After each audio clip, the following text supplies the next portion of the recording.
Okay, this is the Building and Planning Committee of the Board of Directors of the Kern Valley Healthcare District. It's what is today? This is Tuesday, September 28th. So we are called to order. Are there any changes to the agenda that anybody would like to make? Okay, hearing none, then we'll move on to public comment.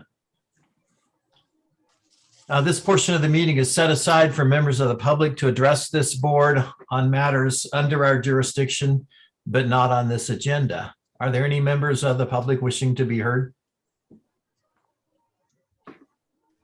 Okay, seeing none, then we'll move on to approval of minutes from July 27th.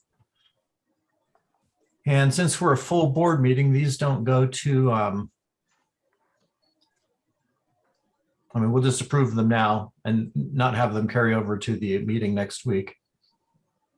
So I'll need a motion and a second. I'll make a motion. I'll motion as such. Okay, I heard Gene first and then Fred. It'll work. Gene, your vote? Yes. Fred, your vote? Yes. Catherine? Yes.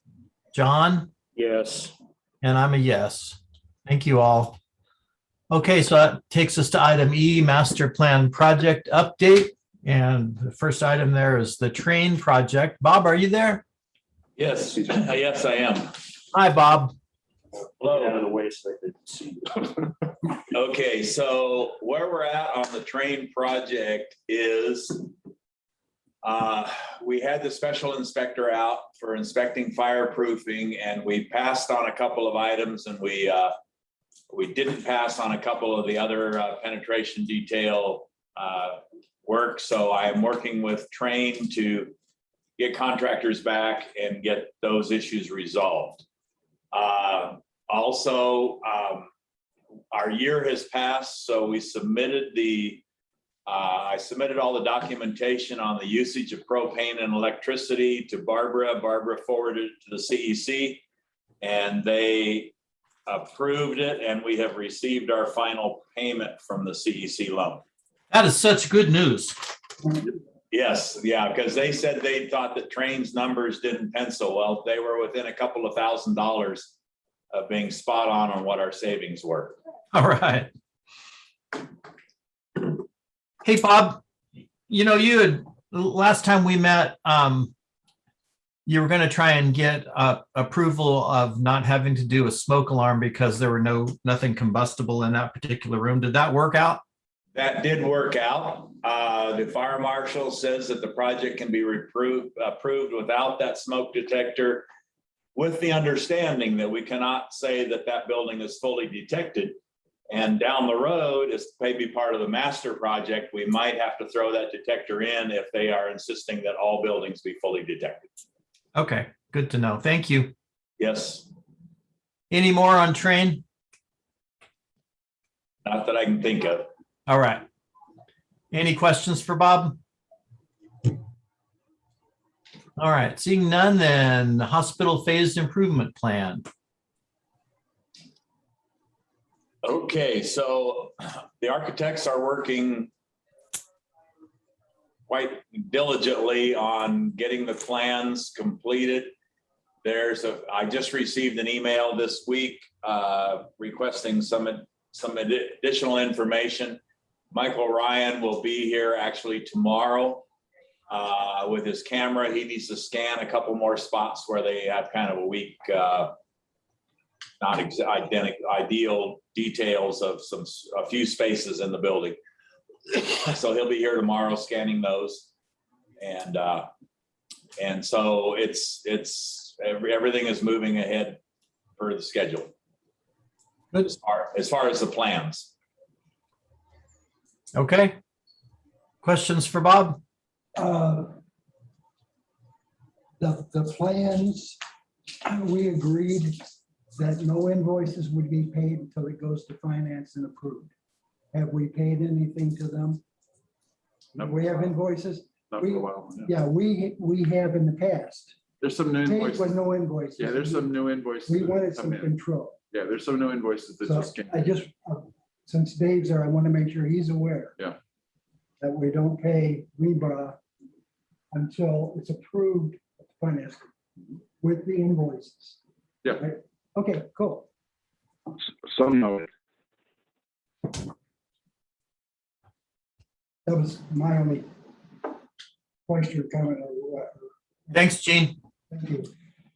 What do we, I don't know if we want to have me comment on it at this point because it really is part of this project.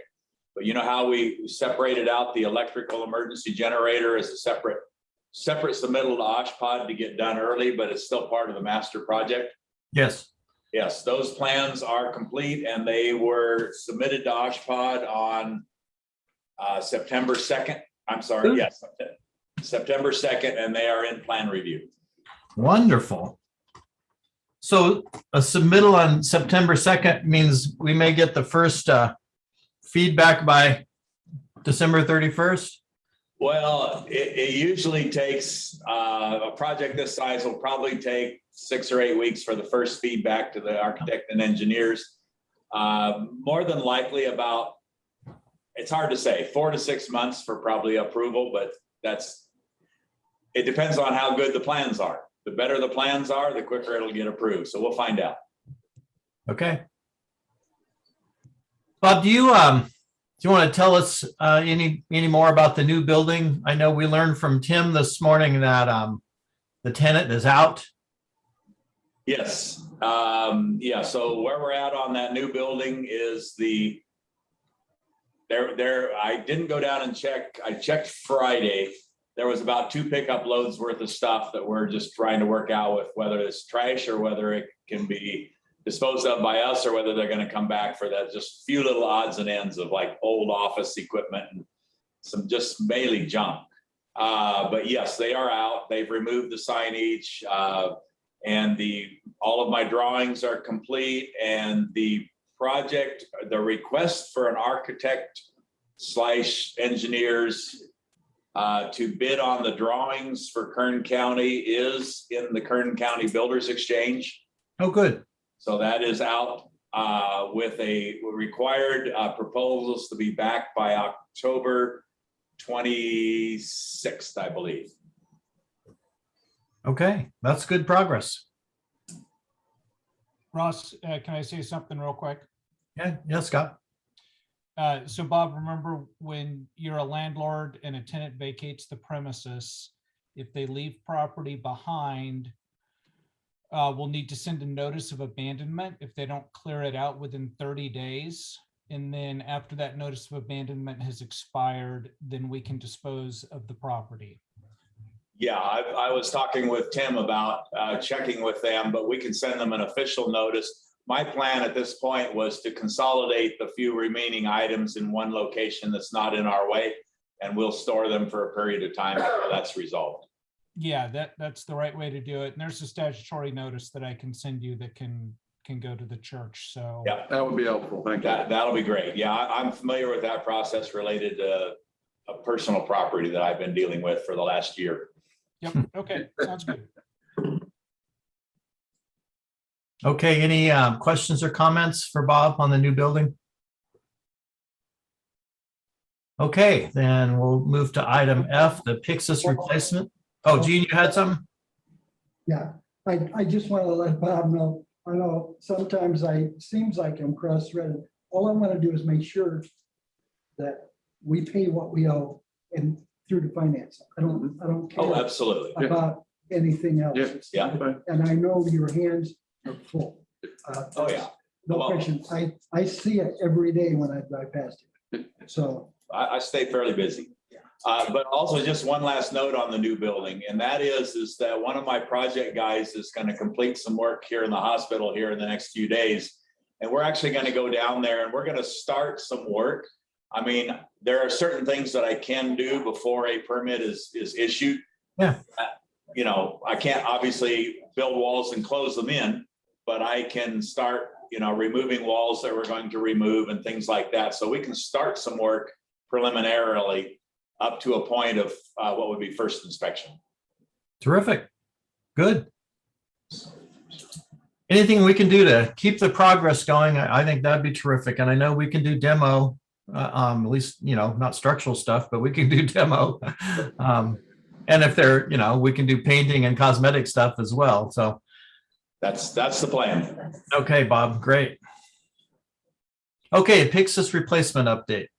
Okay, we had approved the architect to draw those plans and also the plans for water heater number 2 in the dietary building. And so I prioritized the water heater slightly higher only because the existing water heater is dead. And so those plans are done. But the Pixis, they are working on the Pixis plans as we speak and told me that they should have them ready to submit by the end of October. Okay. And Pixis is something that has to go through OSHPD? Absolutely. Okay. Because of the weight and the overturning tall cabinets, they have to be appropriately anchored, which requires OSHPD permit. All right. Any questions or comments for Bob? Okay, item G, facility security update. Okay, that seems to be going rather well. We have night security here. Even 12 hours through the night during the week and 24 hours a day on the weekend. And so far, all of the feedback that I have received, both from staff and everybody and from night security, has all been very positive. So is that measurable, Tim? Or Mark? I don't know if Mark's on the call. Come on. I know that we had a few incidents that were, disturbing, scary incidents. And I wonder now, with security in place, is that intimidation working, having a uniformed officer on campus? So the only thing I can say, the other day, there was a security issue that came up and they did end up calling the sheriff. It was the situation in the ER again, but the security guard was able to de-escalate it even before the sheriff got there, I believe. And so that's the only measurable kind of result that we can find. I mean, the other thing that's happening is because we're a single point of entry, that security guard now has a place to sit and be close to where the action may happen and then be productive while they're sitting there. So on the weekends, especially, we have a single point of entry in the hospital coming down that corridor. And there's a desk right at the end of the corridor where they are stationed and they can get up and make rounds and then come back to that area. So I think it's a good thing. I think it's really kind of helping us, not to mention that the nurses have a peace of mind now that they can rely on and fall back on. I'm so happy about that. That's terrific. The other thing too, Mark. Do you get shift reports or incident reports from them? What they are filling out is what's called a DAR sheet. It's a daily activities report. And those I compile, and they will be compiled along with my security guys at night and will be reported at the safety committee. Good, excellent. I was just going to say, because I don't remember incident reports and stuff like that we normally see coming through. I have not noticed any really that were security related issues since they've started. I mean, it's been much quieter. Like I said, I wasn't even aware of the incident that Mark just brought up. But that's great. Like I said, I think it's doing what we wanted it to do, and it's certainly making the staff feel more comfortable having somebody in. It's also freeing up Bob's person at night to get more PMs done. So I think it's been good. Yeah, and the guy that works the nights during the week, it's the same guy every night for all 5 nights. And he always reports to me first thing in the morning because he is just leaving about the time that I get here. And so he reports any incidences he's had to me verbally if there's any issues. Is he vaccinated? Yes. Still needs to get tested. We're working on getting their reports current. He was being he was being tested in Bakersfield. And so he's working on, and all the rest of them are supposed to be here to be tested. I believe it's today or tomorrow, I think. And so we'll get them all current on their testing because that's been a bit of a struggle. COVID testing or fit testing? COVID testing. Okay. Are there any board member comments or questions on this item? You're all fit tested, right? You're all fit tested, Me? guys. Oh, yeah. Security. No, they're not. There's one female Okay. or two, maybe two females. From Knights? Yeah. Oh, okay. On security stuff or what? Security. guards. I don't Still see that. I only get the report on the COVID testing. Oh, I thought Deb was talking about, are they all males or are they females or what? No, no. you're talking about fit testing, yeah. Yeah, for the N95, Okay. because I thought they were all caught up, but I'm not sure. Joy's getting them caught up. Yeah, we'll double check on that. Yeah, I saw the schedule that came out on that. Good. All right, thank you all. Hey, Mark, that camera, it must be a new camera. That is awesome. It's just great detail and I love the fuzzy background. That is actually just a setting. You can do that on yours too. Oh, really? The Zoom The feature. yeah. background is a mountain out of Alaska. You just can't see it. Are you related to Scott's wife? No. Okay, item H, clinic remodel project. Bob? Okay. Because of a lot of other things going on, I still do not have the cabinets out to bid. I don't even know when I could promise it, but I will try and get it done either this week or first part of next week. The leach field, which is not really on our agenda, has been eating up huge amounts of my time because we went with a low bid and the low bid has never done a leach field before. So I've been out there doing a lot of training and a lot of decision-making every day. And this morning, first thing, we cored through the water line for irrigation, all of the wires for my front sprinkler boxes and the wires for all the site lighting. Oh, no. Ripped them all out. And all I could do was I took the plans and I went out and I marked per the plans where I thought everything was. Do you think the contractors put them in where the plans showed them? Ooh. Of course not. So we found them. Okay, we'll take this opportunity to mark the plans with the real location, I guess. Yes. Well, and they're being very helpful. They're trenching with their backhoe and getting it all ready for me and hand digging stuff up so that we'll make the repairs and then they will backfill and take care of it. Okay. They've been very, not having a lot of knowledge about this type of field, but they've been very good to work with. So I know that, we put a lot on your plate and there's a plan in the works to get you a clerical assistant. Has that happened yet? Where are we with that? Where I'm at on that is what I attempted to do first was to steal my clerical assistant from my last 8 years working at San Joaquin. And, but a few days ago, she turned me down. And so I have the job description just about written and ready to give to HR to get posted. Okay. It's not posted yet. Not posted yet, but I've got the job description just about done. Okay. If you only had more time in the day. 12 hours a day is just not cutting it. All right, Bob, thank If he you. had an assistant, he'd have it done.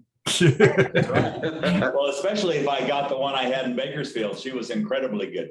Yeah. But she didn't want to commute up here every day.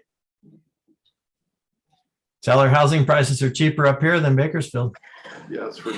Yeah, but they have a nice big house in Bakersfield and her husband works down there. So Yeah. I mean, she considered it because she was running into issues with COVID vaccinations with Adventist Health. And so she was seriously considering that she might have to change jobs and come up here, but they worked it out. Okay. Question. Where are you gonna put this assistant? There's that little area between Cheryl and my office that now just has kind of some junk and stuff sitting in it. All that will get relocated. There's already power and data and everything run there to just set a desk. Awesome. Is Greg in the room? Yes, it is. Greg, do you have any comments on the clinic remodel? Get it done, whatever we have to do. I mean, I get that Bob has stuff going on, and if there's things we can do to help, then we can do that. All right. Any board member comments? Okay, then we'll move on to item I, retail pharmacy improvement. Okay, that, by tomorrow, that will be posted on the Kern Builders Exchange. I actually, the two contractors that bid on the front parking lot, one local contractor, one contractor from Bakersfield that did repave our lot out front. They've already actually given me bids, but in order to be legal, I've got to post it on the Kern Builders Exchange for a period of time to make sure that we've covered all the bases that we're supposed to cover. So that will be posted this week. And anyway, so that is about ready to get going on as soon as we have met all the criteria that Scott wants, and then we've got our bids, which I've already got 2, and then we'll bring it to the committee for approval. Those bids are to scale, stuff like that. Yeah, what I did is I created drawings of the entire parking lot with all the dimensions, plus they came up and walked the job. And so I got a price from 2 entities, and we'll put it out for public bid and see if anybody else wants to bid on it. Did you talk to the guy that's doing the job out here with you now about it? Actually not, I haven't nailed, but because I didn't realize he did asphalt until this morning. He builds roads. Yes. He's better than anybody else in the valley, and he's cheaper than anybody in the valley. Yeah. And he does wonderful work. I will be approaching him when it's legally out to bid, which it'll be probably tomorrow, because I was talking with his guys, and I asked them who was going to be doing the asphalting here when they complete the leach field, and he says, "Oh, we are." Yeah, And I says, "I wasn't aware that you did asphalt." they are awesome. Yeah, so yes, I will absolutely. Tate Nagel, yeah. So I'll absolutely we'll reach out to him and see whether he's interested in giving us a price on that lot. Thanks, Bob. Any questions or comments on this item? Okay, seeing none, we'll go to item J, healthcare worker vaccine mandate. Mr. McGlue. We have some decisions to make. And as everyone is aware, the state of California has mandated that all employees, anybody who works here at the hospital, consultants, service people that come in or whatever, need to be vaccinated, or they need to be tested. If they cannot be vaccinated, well, they can apply for an exemption, either a medical or a religious exemption. If they decline that, decline the vaccine, then they cannot work here per the order of the state of California. And the issue we have right now is to how we are going to handle those that decide not to apply for a waiver or get vaccinated.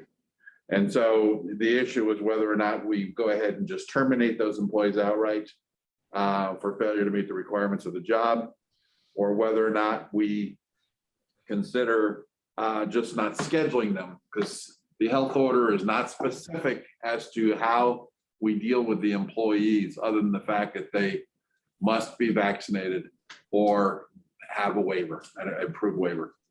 And so the issue there becomes, again, that some of the facilities have decided that they are basically going to just not schedule employees since they do not meet the requirements. It'd be no different if they did not have their TB test done, or if they did not have their license approved or some certification that was required. They just would not be scheduled until they became compliant. And so they would be allowed to use their PTO time until that ran out. There was some questions that, as we talked about this, as to whether or not how we would handle benefits and so forth. I spoke to our broker today in light of that, and he said, once the employee is off work and not working, you don't provide benefits anymore for them until they become compliant again. They can apply, they have two options. They can apply for COBRA and continue their benefits through COBRA, or they can go on and apply for benefits through the state exchange. Covered California. Covered California, right, exactly. Those are the options that they have. And so he said, we cannot continue to pay benefits on behalf of them if they're not meeting the requirements of the job and not working and so forth. He says, even though we would obviously love to protect our employees to the extent that that we might want to, we can't do that. And so so those are the options that we have. And just Tim, what about the employees that choose to use their accrued time off? they could continue to have their benefits. Well, this is a question, I guess, for Scott. I guess as long as they continue to have benefits here, they could continue to stay on their health plan. They would have to use their PTO time to pay that off, I would imagine. That's more of a question for you, I guess. We've allowed employees to use their PTO, like when they're on a FMLA, Right, to use their PTO to pay for their benefits. correct. So we would continue to do that as long as they had benefits to. Can they have time off? Can we give them extended time off, not paid? They would still be employees. Well, and they would still be that way based on what we're talking about, because we're not firing, they're not terminating, they just can't schedule them. They cannot, we can't put them to work because they have not met the requirements, so we've not terminated them. Okay, So rather than not schedule them, we just give them time off. we'll have all the time in the world. Employees.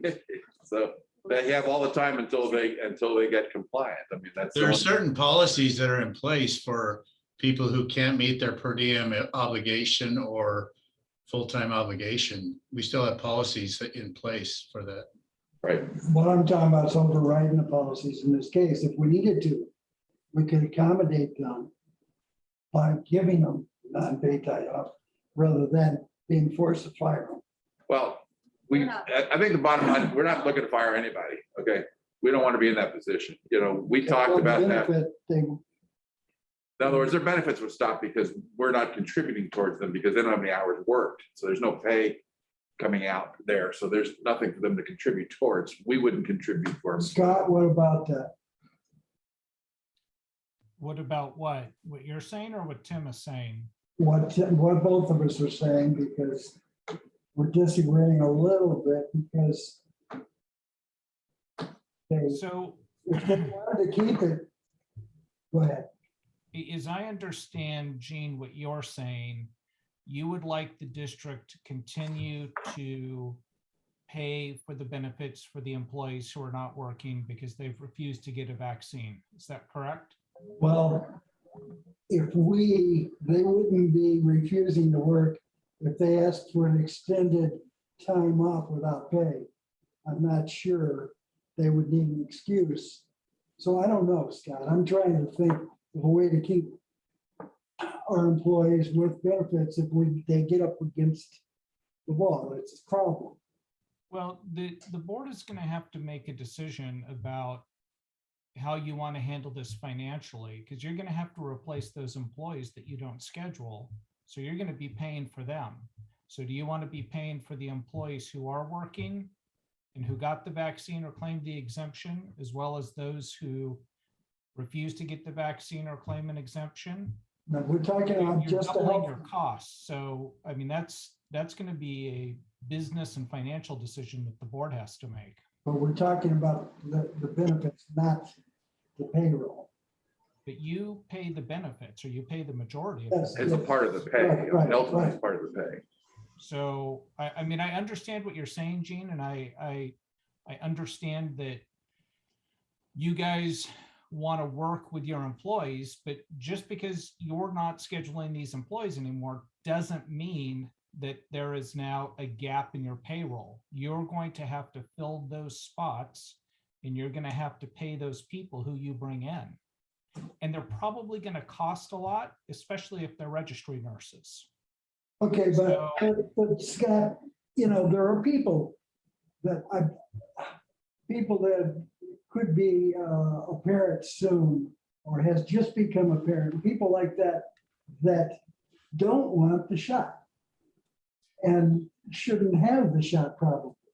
And so we need to do what we can to accommodate people who it's not just normal people like us. Well, John's not normal, but so what I'm saying is there are real legitimate reasons why they might consider not having the shot. Well, but one thing to remember is, okay, if you choose not to have the shot, but you get a medical or religious exemption, you can still work. Keep working. Okay, now could a medical be someone who could be in a family way?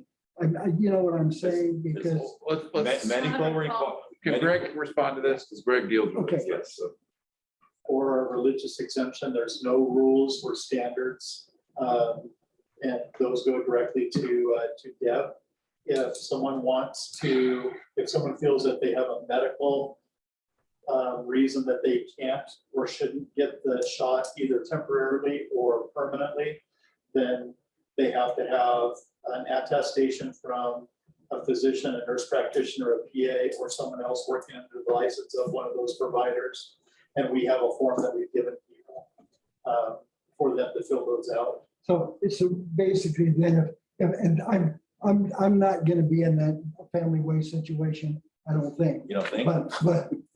But I know people that are, and Well- they're actively trying to be a family, and this would be a nightmare and a disaster. Well, and so if, and I mean, Greg could speak this more than me, but if you are, more than likely your pediatrician or physician that, it will sign off on a Could sign it medical. off, okay. So then you're Okay. still okay. Yeah, he answered my question. They pretty As much. long as we have the exemption, they can Right. continue There's working. They just have to We test. aren't even allowed to state the reason why.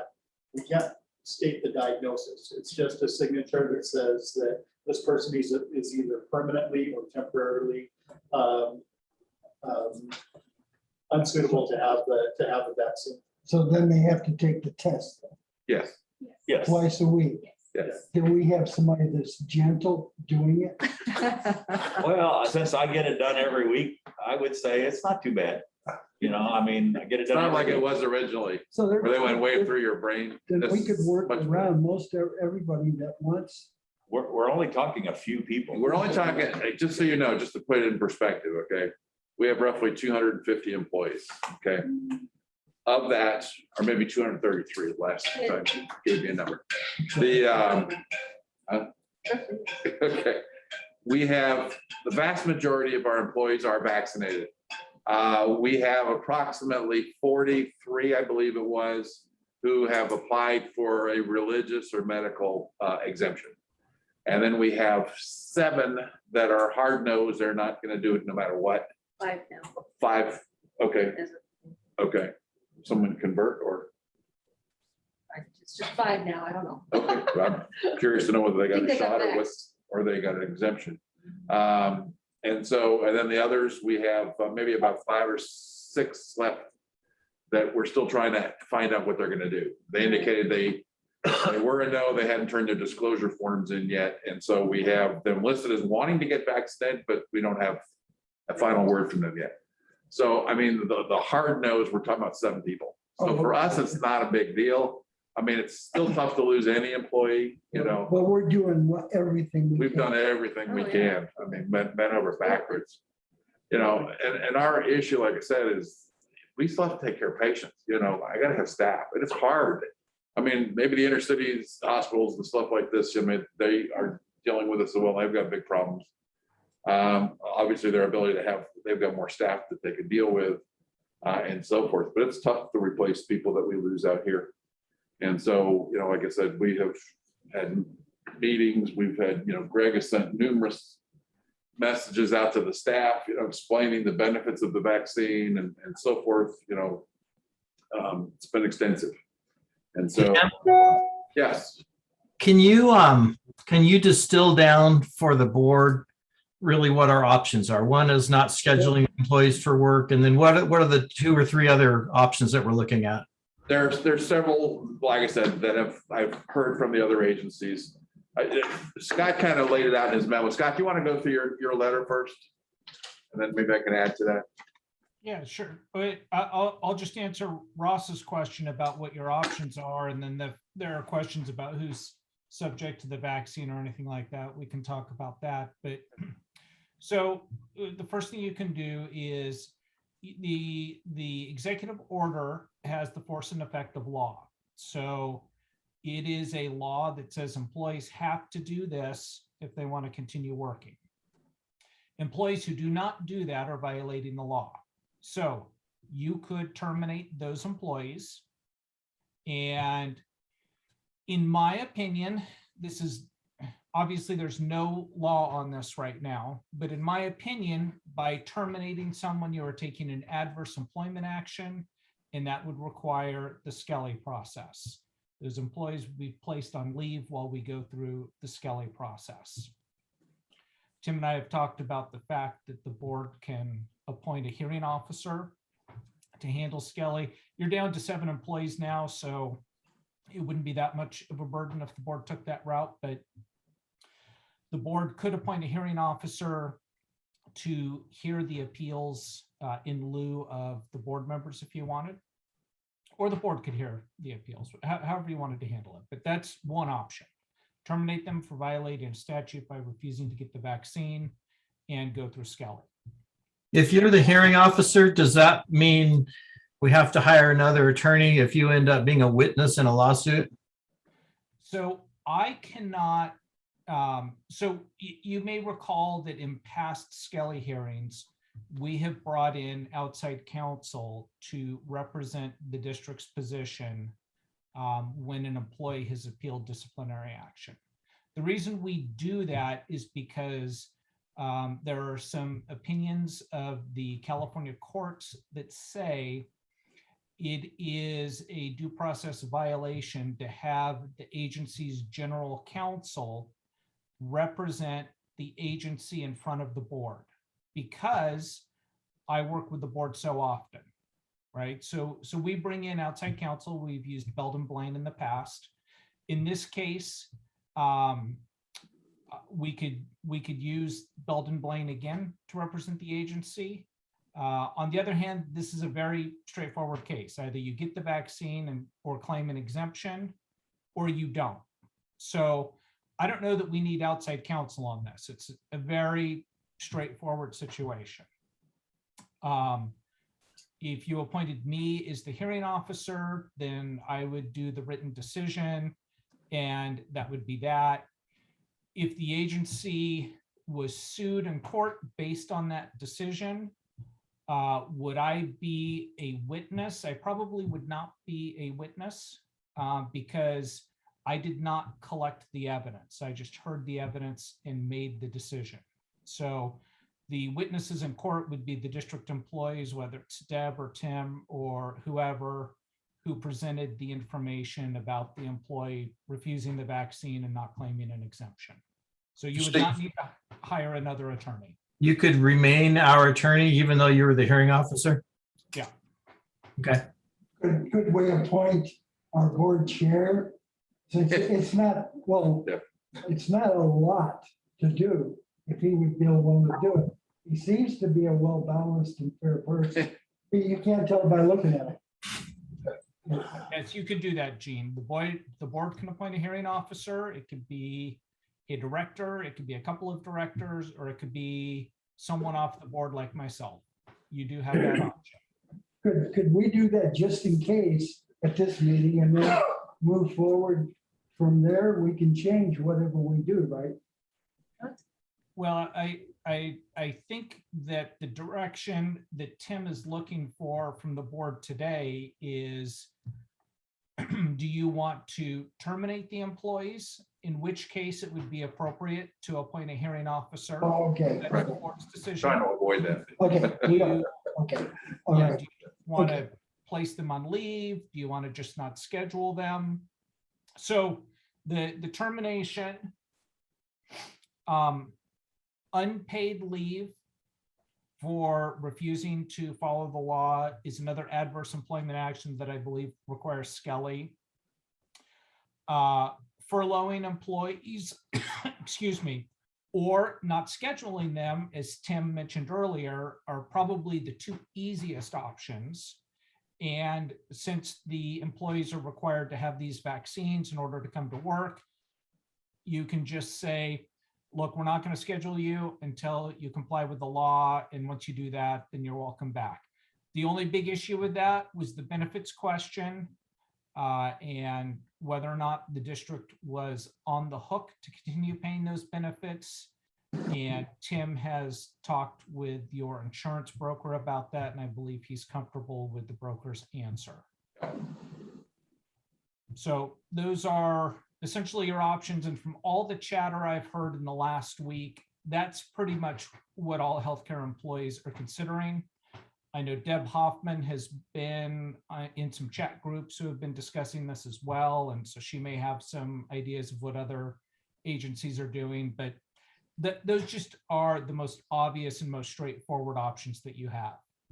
Scott, how long do you carry them on the books until? That's my question. So again, that's going to be up to you guys. My sense is that you will want a hard and fast deadline, and whether that's November 1st, December 1st, January 1st, that's in your discretion. But I think at some point in time, you will want them off the books Until their PTO runs out. Well, there's an issue that comes up too with regards to the fact that you've got to be able to work in a reasonable period of time so that you can assess their continued competence to do the job and those kinds of things. So it's like I said, you don't leave people out there forever, not working and so forth. So there's that aspect of it. I mean, there really isn't a hard and fast rule per se. Individuals may not be benefited anyway, they may not have any vacation time on it. Some of them aren't. Some of them aren't, yeah, exactly. So, And how many of those positions are people you're going to want to hire to replace? well, so that's exactly the point, because again, as we said, some of these jobs are going to need to be replaced and so forth. So the issue is ultimately by them doing this, there is a risk that they may not have a job to come back to. So I mean, there's that aspect of it. If the district's got to go out and hire somebody else to refill that position, that hey, I'm realizing that I'm giving up that slot, at some point here, and so I'm just going to have to reapply at the hospital at some point down the road when a position reopens. So I mean, there is that. Yeah, at some point in time, these people are going to have to find work anyway, right? They're not going to be able Yeah. to. I think very Well, few of them are going to be in a yeah, position where they can't work. That's if the California employment insurance, if they are eligible for it, then yeah, they're not gonna, chomp at the bit to come back here if they get unemployment insurance, which we don't know at this point if they will or not.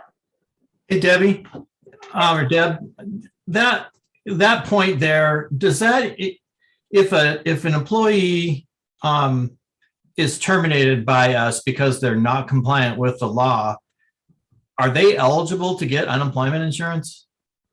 That's the question. I don't know. California pretty much gives unemployment to everybody. Right now, it's up in the air. Yeah, Yeah. anybody can do Nobody's anything. answered the question. The state's not answered the question. So Yeah. the right now, the position is they are not eligible for unemployment benefits if they are not working because they do not get the vaccine.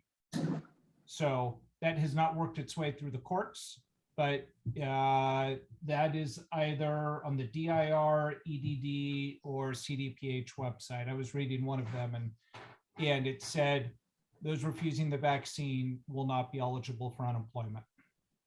Okay, that's good. Okay. Good to know. We'll need probably ED. Tim, how do I make the motion to give you what you want? I just want a deadline. I don't want this to keep dragging out, Okay. dragging out. So we need to be able to identify to these people. And it is fortunate, Okay. just a small handful. And a couple of them are per diem that haven't worked in many, many months. 30 days or 60 days? Yeah, that's up to the board to recommend. Okay, but what, Tim, I would say probably 60 days, okay, somewhere in there. can I make a motion that we incorporate 60 days into what we're talking about? Which is, Yeah, you can make a motion. It's up to Okay. Ross. Yeah. okay, Ross, And what option are you making a motion on? Deb, you're the one that, Keeping them as an employee. The employee issues that they will not be scheduled if they do not meet the requirements of the law by September 30th. At that point in time, they will no longer be eligible to be scheduled for work. We will provide, they continue to stay in that status for at least 60 days, after which point in time their positions will be self-eliminated. I think is how a number of the other plans are doing it. They're basically just saying the position is no longer available to them. Did you say at least 60 days or at most 60 days? At most 60 days, excuse me. Yeah, at most 60 days. It also gives you the okay, I option make for the a last motion. out. What's Yeah. that? Gives you the option for the last out. Mhm. Once an employee says, okay, I'm no longer on the schedule, it gives them the option of going down and just getting the vaccine Yes, or Yes, exactly. Yeah, yes. because they may decide, hey, I got to work. I got to pay for my mortgage and my. okay, my motion is what Tim I have just a said. question, Scott, just to confirm that. If we go to that point and up to the 60th day, they've still not gotten the vaccination, then it is a voluntary separation, or is it not, Scott? We'll consider it voluntary. Okay, And if they want to challenge that, they can challenge that, but we'll consider it voluntary. and but it doesn't have to go through Skelly process, right? Okay, No. okay. So For that. Gene, if we went with December 1 instead of 60 days, are you okay with that? Yes, yes. Yeah, Okay, so recap for me what this motion is, or I'll recap and you tell me if this is correct interpretation. So what the motion contains is the proposal that the non-compliant employees will not be scheduled for work after September 30th. Their benefits will end unless they're eligible for time off, accrued time off. But our only obligation to them is as long as that time lasts. yeah, or Cobra. Again, they have the option of continuing their benefits through Cobra, which they pay 100% themselves, right? Yeah, that won't involve us. Right. So those that have time on the books can continue to draw down their benefits until that time has expired. Correct. Right, right. Yes. Okay, so I have to interrupt myself now. What if it's more than 60 days? Then Well, they're- they'll be terminated anyway. Yeah. So. Okay, all right. They can continue to draw their benefits if they happen to have that much. All right. But their position will basically be forfeited. So if we hire somebody in the interim period within the 60 days, do we then have to schedule these people back to work? Do they lose seniority? Do they have to reapply? What's the status of the employee? Could So you let repeat me the question? suggest that you make them probationary employees for at least 60 days. And For the new then- hires? For the new hires. Okay, So, or maybe 90 days, do it for 90 days. And then if someone gets the vaccine or submits an exemption form and you want to bring them back, then you can just let that probationary employee go. You don't have Skelly or any of those issues because they're still in their probationary period. Or we could hire this temp. Yeah, it's a tough job. the new hires? Yeah, Okay. Yeah. I really don't think we're gonna be in that position, to tell you the truth, from the positions I'm looking at. I think we'll be okay as far Okay. as being able to staff accordingly without having to hire to replace them. Okay. looks like. Is there a way to have the employees request this status? And if they don't, then they're terminated? And we go through the Skelly process? So what you can do is have the employees request the leave. And then if they don't request, let me see. Deb, does your employee handbook say if they fail to report to work for 3 straight days, it's considered to be a voluntary termination? 2, 3 schedules? 2 days. 2 days, yeah, 2 days. Yes, yes. So you could request that they, or you could say, if you're declining the vaccine and the exemptions, then, by October 1st, you have to submit this request for up to 60 days to change your mind. And if they don't do that, then 2 days later, consider it to be a voluntary separation. Did that make sense? We were just talking about. I'm not sure why we go down that path. I mean, if we're laying them off, if we're basically saying you cannot work because you don't meet the requirements, then it's open-ended and they've got 60 days in which to change their mind and get to compliance, at which point they could come back, Right. potentially retake their positions. Like I said, if we have hired people to fill those slots in the meantime, right, with temporary help, they could bump those people back at that point in time. Like I said, the likelihood is pretty remote that would happen. But I'm not sure why the alternative. I don't know that we need an Requesting alternative. a leave. I don't know, there's no leave to request because Sounds they're, like they're trying to make the employee a more active participant in the process, saying, I understand I am requesting a leave I get it. to decide what I'm going to do. Well, they're already doing that by. they're doing that by not getting getting the vaccine in the first Yeah. place. I think Yeah. it's more like The written advantage is that if they don't submit the request, then on October 3rd, you know that employee status and you have certainty. Now, if you don't mind waiting for the 60 or 90 days, then that's fine. But if you want to do it that way, then on October 3rd or whenever it is, then you would know and you would have certainty and you could move on. Well, the point is, I couldn't have them come back to work because they don't meet the requirements. So there's no way that October 3rd would even apply Right. because I can't schedule them, so. The way we're talking about doing it, it gives the benefit, the employee, a little more benefit, of we're doing the best thing we can for an employee with what we're working, the way Tim was suggesting. I'm just, like I said, I'm concerned about doing the leave thing, again, they are off work. Again, they understand that'll be explained to them at that point in time. We will not be eligible to schedule them. They can continue their benefits as long as their benefits last. But up through 60 days, at that point in time, then there will be forfeiture of their position voluntarily. And it goes That's from, probably easiest, Tim. I agree. But I would not do 60 days. I do December 1st. December 1st, whatever. Yeah, you're right. December 1st. I do Okay. December 1st. That way, if someone has 2 weeks of PTO, it's not 60 days from the end of PTO. It's still Right. December 1st. Correct. Yeah, I agree with you. Heidi, do you have? So on December 2nd, if they still had PTO time on the books, they would just receive a check Yes. for that. Yes, right. And if they Okay, are, so if they are a benefited employee and they terminate on December the 1st, then their benefits will continue through the month of December too, which is also a good thing for them who may be benefited. True. is it more advantageous to the district then to make the deadline November 30th? Yes. Yes. Okay, Okay. Totally fine with that. And once you get into that next month, yeah. What do we want, what's best for district or what's best for, they might have a Yeah, legitimate. but you've already reason. been over backwards for these. Yes. people. Yeah, Exactly. okay, We all have, right. we really truly have. And again, I don't think most of these are benefited people actually. Right, So, so- yeah. Yeah.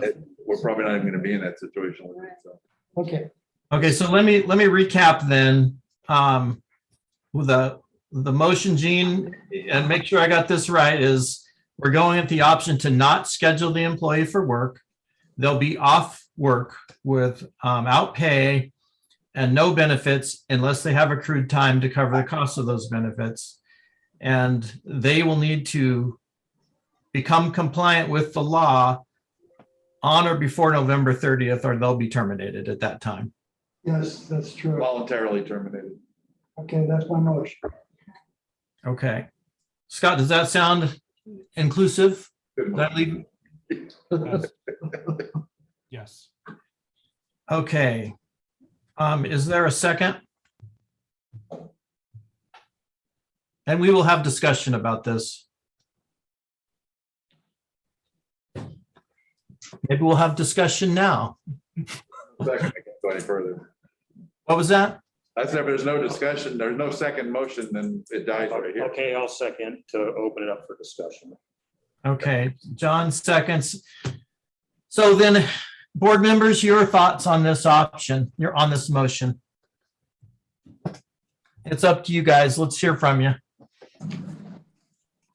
Now, the way I'm reading this, I still think we're going to get placed either between position 2 or position 3 on Scott's lettering.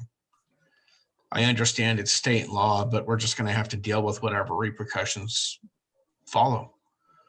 I don't always agree with what comes down from the state level, but it is what it is. That's not my position. My position is what's best for the board and for the hospital. Right. So at this point, this is what we have to lean towards. Not a fan of what we have to do, but we need to do it to ensure the hospital's sovereignty and what we do overall. Thank you, Fred. John, Catherine, Jean? That's my motion. I said, I think Tim and management have a handle on it, and they're dealing with the people, and they pretty much have the best interest of our employees at heart, and needless to say, the district. So I've got confidence that that motion is the best thing right now. Thank you. As a reminder, this is only for this small group of people. There is no grace period for new hires. A new hire has to be fully vaccinated before they come on. So this is not something that's going to be an ongoing issue. You're Right. making a decision that's affecting these few people right now. Let me also throw something on that too, is if you have a new hire that wants to file an exemption, that can be accepted as Sure. well. So they could start, but they would have to start testing right away. Yeah. So that is another option. John, do you have any comments? Yeah, I mean, just to echo what Fred said, and I said this to Tim after the governance meeting today, the district has done a phenomenal job with this crisis. So, I mean, my opinion has nothing to do, it's not personal. It's not, I just want to make that clear. But like Fred said, I'm not the biggest fan either of government mandates. And that's kind of where I'm at with it. But I get it. I totally understand it. It's a very frustrating process. It's kind of being stuck between a rock and a hard place. It is what it is, but I do have concerns, down the road if there's Supreme Court challenges, God knows what Can happen. And like I said, I think, our defense is the fact that we are doing everything we can to abide by the law Yeah, as it is prescribed today. If that law were to change, then obviously what we would do going forward from there would be to change how we handle it. So, I mean, I think as long as we stick to that path, we should be fine. So, we don't have any choice. right, we really don't. We really don't. It's not. Okay. Catherine, do you have comments you want to share? Yeah, I think the motion's a good motion. I don't think we can what if it to death. I think with everything we're looking at, and it is a small group of people at this time, who knows what's going to happen, but at least we're putting something into place to have something to stand by. So I agree with the motion. Thank you. Yeah, my position on this is that we want to take care of our employees. We value them. They've done a great job for us. And I think the way that Tim and Deb and Scott have developed this alternative really gives the most options for the employee. I think it demonstrates our value for those employees. But we have to act. We're under a legal obligation, and so we have to do this. So this gives those employees a little bit more time to either comply with the law or opt not to. But the ball's in their court. And that's where it needs to be. That needs to be their choice, whether to continue to work here and abide by the law or not. So, I'm certainly in favor of the motion as well. So with that, then, is there any more discussion among the board? Okay, seeing none, then, Jean, your vote? Yes. John, your vote? No. Fred, your vote? Fred, you were muted, or you haven't spoken yet. I'm on the fence, Ross. Give me just a second if you don't mind. Okay. Yeah, just move. We need to move forward, unfortunately. I hate to say it. Okay, thanks, Fred. Catherine? I'm gonna vote yes. Okay, and my vote is yes. So we have 4 yeses and 1 no. The motion passes. That was a tough one. Thank you, everybody. And I didn't catch that. What was that comment? We were just joking, Ross. I just want to make clear, so it's not personal because I'm voting no. The law is wrong, but we gotta deal with it. I mean, what do you do? Right. Yeah, John, just for the record, I take it personally. I love you, Ross. Flat tires out there when you got your car. It's tough. It's tough. We want to do the right thing for our employees, but we have to comply with the law. So I'll share something with you. I got into a discussion with our broker. He was very much against, obviously the religious mandates, because again, our posture is we're not going to challenge it. If someone tells us they have a, deeply held religious conviction on this, then, we're accepting that at face value. They're attesting to it. They're putting that in writing and so forth. And he was against that. He says, listen, come on, this is a pandemic. I mean, this thing works and stuff like this. I said, the issue that's interesting to me, everybody thinks that just because you get vaccinated that you've solved the problem. And I said, the bottom line is we're probably better off with these people being on medical exemptions or religious exemptions, because they're going to get tested every 2 weeks. I said, we'll know when they show up. People who are vaccinated still get COVID. They can still pass it on to somebody else, to patients and stuff like that, but we're not going to be testing them.